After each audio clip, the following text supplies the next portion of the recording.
仗一试，女孩以死相逼家里给她凑齐200块嫁妆，大哥只能加入了危险的伐木队。结果3天，大哥的腿被伐倒的大树给砸断。为了给大哥凑钱治腿，父亲也不得不加入了伐木队。仅仅半个月，父亲在上山伐木的路上意外失足坠入悬崖摔死。最终伐木队赔了200块钱便草草了事。本来这200块钱刚好够大哥治腿，结果女孩带着钱嫁去了夫家里。没钱治腿的大哥瘸了一辈子，而母亲和嫂子为了养活大哥还有2个孩子，只好拼命下地干活，甚至去干些连男人都不肯干的脏活累活维持生计。仅仅3年，母亲便累坏了身子，猝死在田埂上，而嫂子也在婆婆死后承受不住这巨大的打击，直接跳河自杀了。只剩下2个侄子侄女照顾着瘸腿的大哥，最终碌碌无为的过完一生。而女孩带着200块钱嫁到了夫家，却并未过上想象当中的幸福生活。苛责搓磨自己的婆婆，喜欢家暴的丈夫，好吃懒做的儿子，一切的一切都好像是一场报应，报应在女人的身上。最终她在阖家团圆的大明夜，被醉酒后的丈夫给活活打死。再次醒来，就重生回到了要嫁妆的当天。弯弯，你要的200块钱家里实在凑不出，你看100成不？爸妈，下辈子我还想当你们的女儿，如果还有下辈子，我一定好好的报答你们。这句话把将杨翠芬和林国强给吓到了，还以为自己不同意给200块陪嫁。女儿想寻短见，弯弯啊，你胡说什么呢？不就是200块吗？明天爸就去伐木队，最多1-2个月，这200块我保证给你凑齐了，到时候让你风风光光的嫁到秦家去。对，明天还是我去伐木队吧。那伐木队的队长王哥我认识，我过去还好说话些。不行，伐木队太危险了，前些日子才刚刚死了2个人，我不同意你去。听到丈夫的话，嫂子赵飞急了，连忙反对。我不去，难道你让爸去？爸腿脚一直有些小毛病，不能上山，你又不是不知道。我不是这个意思，爸，我真不是这个意思。弯弯他又不是非要。赵飞都快急哭了，连忙看向林国强。行了，别说了，这事就这么定了。明天我就去伐木队，也就1-2个月的事，只要熬过这1-2个月，凑够了嫁妆的钱就不干了，不会出什么问题的。家人的声音在耳边不断响起，坐在床上呆愣愣的林弯弯双眼闪了闪，原本暗淡无神的眼睛逐渐有了些色彩。爸妈，弯弯不是中邪了吧？林国强和杨翠芬一听就慌了。大河，你赶紧去舀1瓢大粪过来，中邪就怕这些脏东西，只要这1瓢大粪灌下去，保准好。林大河应下，转头就跑。林弯弯听到灌大粪3个字，赶紧开口。爸妈，大哥，我没中邪，不用灌，真不用灌。真没中邪吗？杨翠芬还是有些迟疑。妈，你看我这样子像是中邪吗？林弯弯生怕对方怀疑，干脆还转了几圈，见女儿好像真的没事，杨翠芬这才放下心来。弯弯呐，你放心，家里一定尽力给你凑齐这200块嫁妆钱，保证让你风风光光嫁出去，不会让那秦家人瞧不起你的。没错，弯弯你就安心待在家里就行了。明天我就去伐木队，最多1-2个月，这200块肯定就凑齐了，搞不好年前就能让你嫁过去。听到大哥说的话，想起前世那些悲剧都是因为大哥去伐木队干活而引起的，林弯弯连忙道：大哥，伐木队太危险了，你不准去。林大河心中感觉暖洋洋的，妹妹终究是关心他的，可正因为这样，他才更要去，因为这关系到妹妹未来一生的幸福。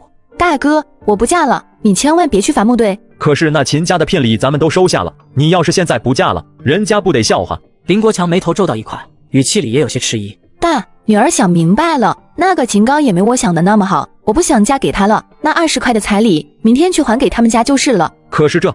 林国强还想说什么，却被自家婆娘狠狠地瞪了一眼。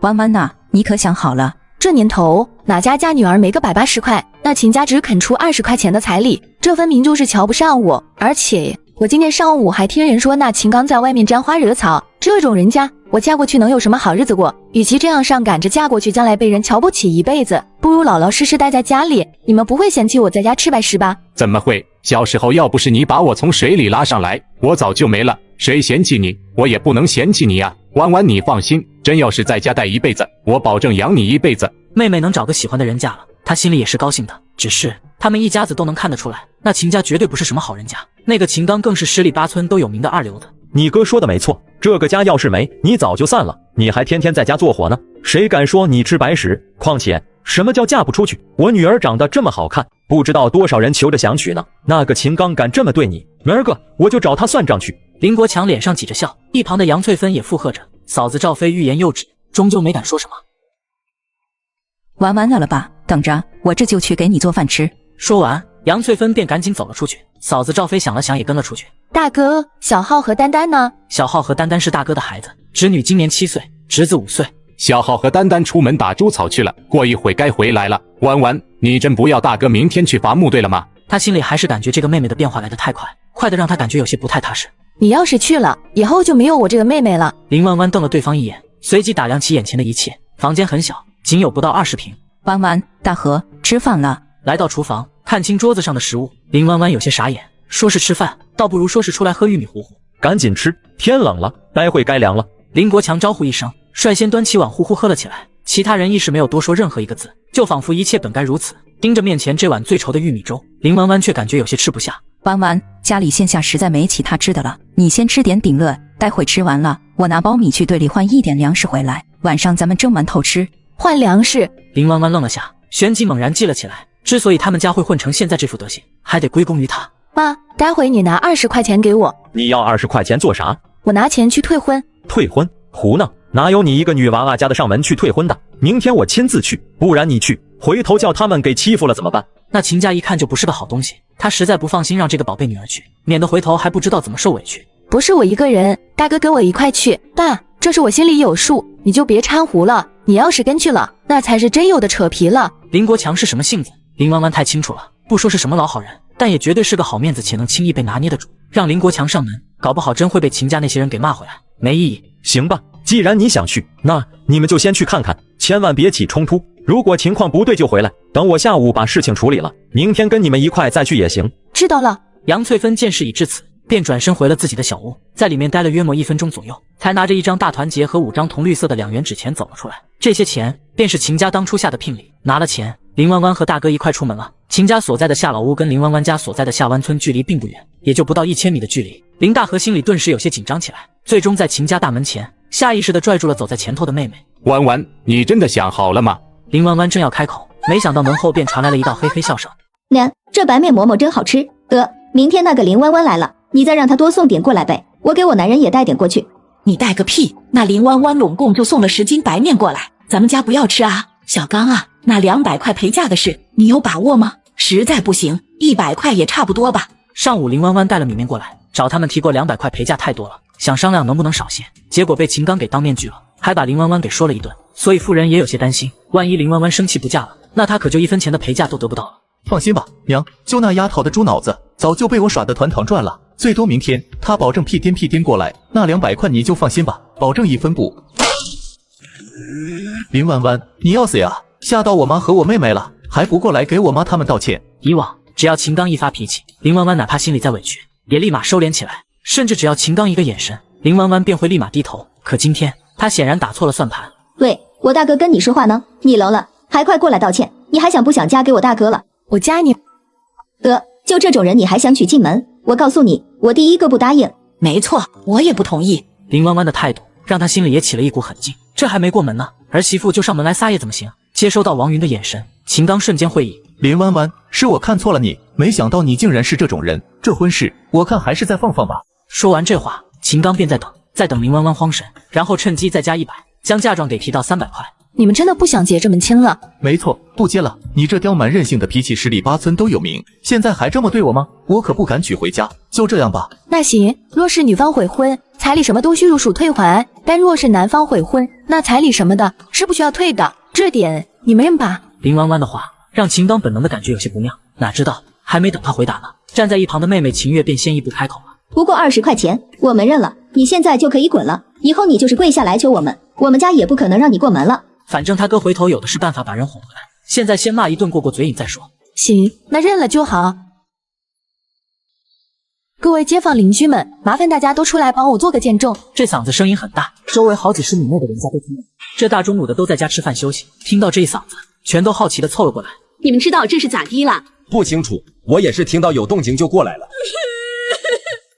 劳烦各位街坊邻居们做个见证，这秦家的秦刚刚刚在家里跟他妈和妹妹商量着怎么骗我，叫我撞见了，不仅不理亏，反而还一大家子合起伙来骂我。刚刚秦刚还亲口说这门亲事作罢了，我希望大家帮忙来做个见证，我林弯弯跟秦刚的婚事就此作罢。你胡说什么？明明是你踹门在先。秦刚怒了，没想到林弯弯玩得这么大，竟然当着这么多人的面说这事，而且还说他跟妈和妹妹商量怎么骗他。我有没有胡说，你自己心里清楚。前些日子秦刚的老妈跟他们炫耀过，说他儿子只花了20块钱就能娶了一个媳妇回来，说那个媳妇还会带几百块的嫁妆回来倒贴，只夸自己儿子有本事。所以林弯弯的话一出，他们立马便信了9分。这婚事是你们说退的，说出来的话便是泼出去的水。你们秦家认还是不认？退婚这事我们认了，不过林弯弯，我告诉你，你别后悔，以后你就是求着我哥，我哥也绝不会娶你这种贱人过门。放心，我林弯弯就是死，就是跳黑水河里，也绝对不会来求你们秦家娶我。放完狠话，林弯弯抹了抹并不存在的眼泪，接着道：既然婚已经退了，那我的陪嫁是不是要还给我了？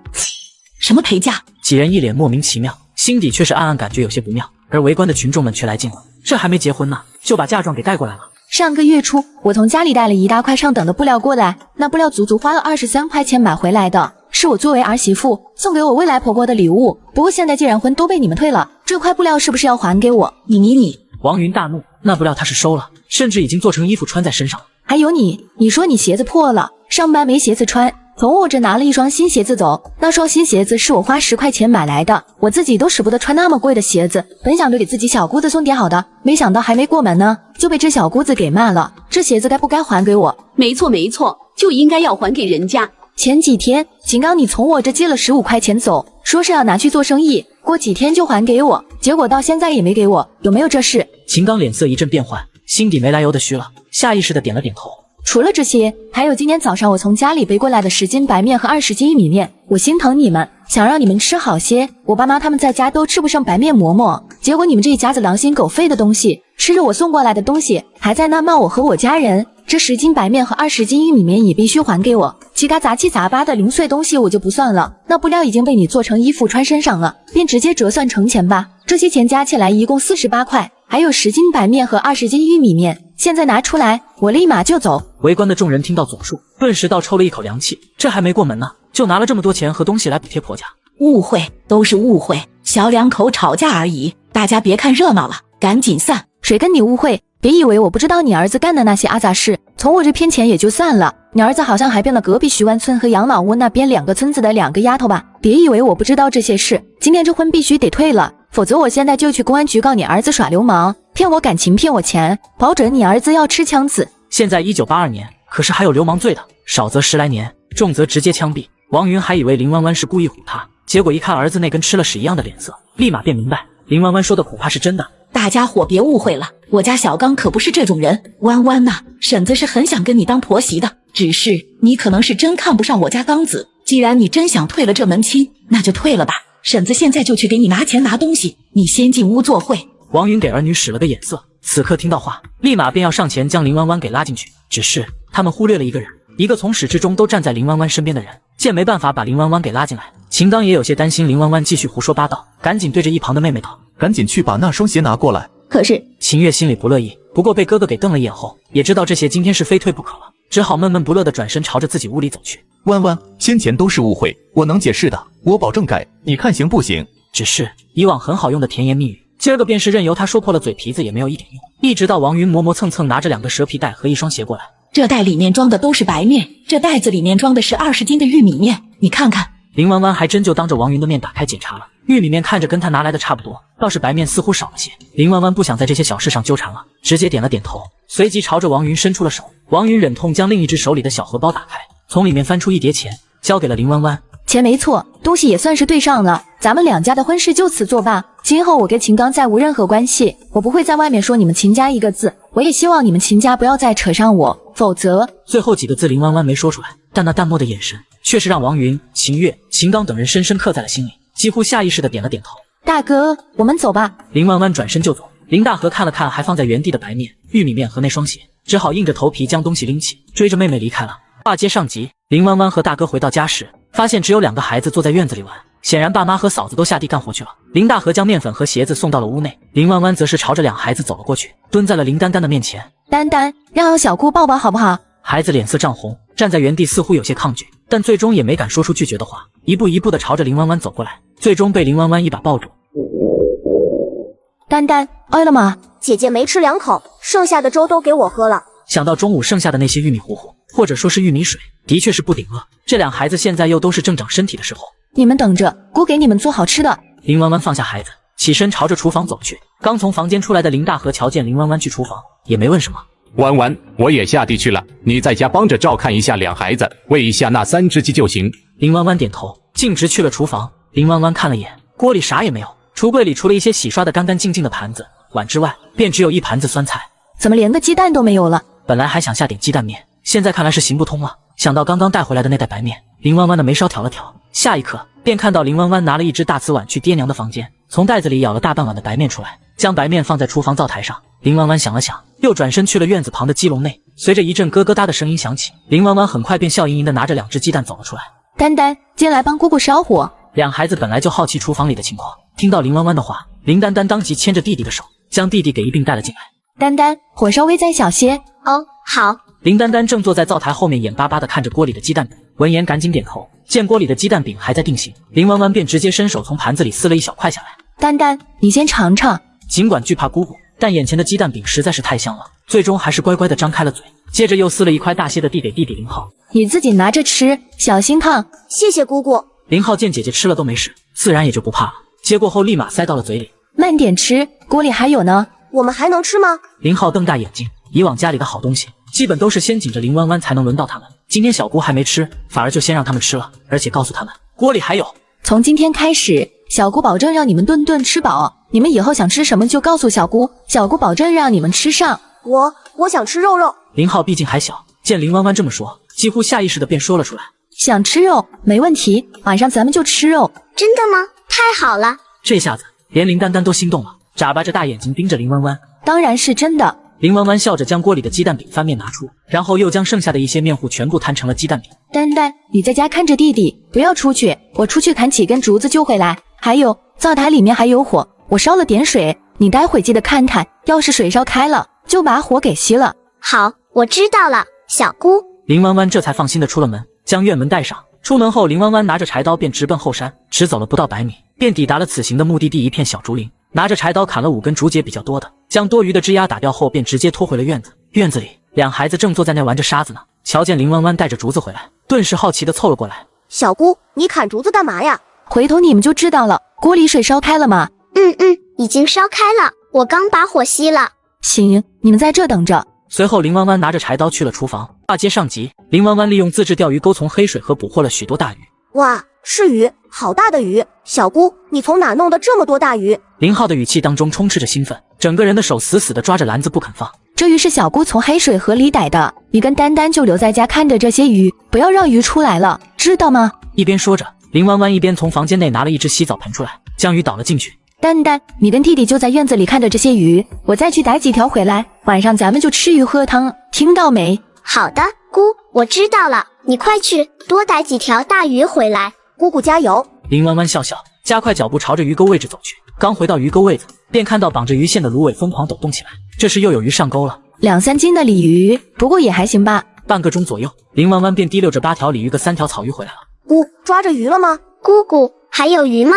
有，你们看。林弯弯炫耀似的将篮子放在地上，将盖在表面的芦苇叶子拿掉，露出了放在底下的鱼。哇，好多鱼！姑，你也太厉害了，晚上可以吃鱼了。没错，今晚吃鱼。丹丹，你去把门关上，我来收拾鱼。这年头才刚分的地，大家都不容易。林弯弯一下子搞了这么多鱼回来，要是让其他人见着，指不定别人会怎么说呢。大青鱼是被林弯弯第一个开刀的，处理鱼这事，林弯弯前世不知道干过多少次了。前后不过3、5分钟，一条完整的大青鱼便被收拾干净。浩浩、丹丹，你们在家吗？把门开一下，快去给你妈开门，你妈回来了。林浩快速朝着门口跑去，将院门给打开了。妈妈，你快看，姑抓了好多的大鱼回来。你姑抓鱼了？嫂子。赵飞愣愣的，半晌都没回过神来，直到林弯弯开口，这才反应过来。弯弯，这些鱼你从哪弄来的？就是黑水河里抓的。见赵飞一直盯着自己发愣，林弯弯忍不住道：嫂子，你还背着东西呢？啊，多。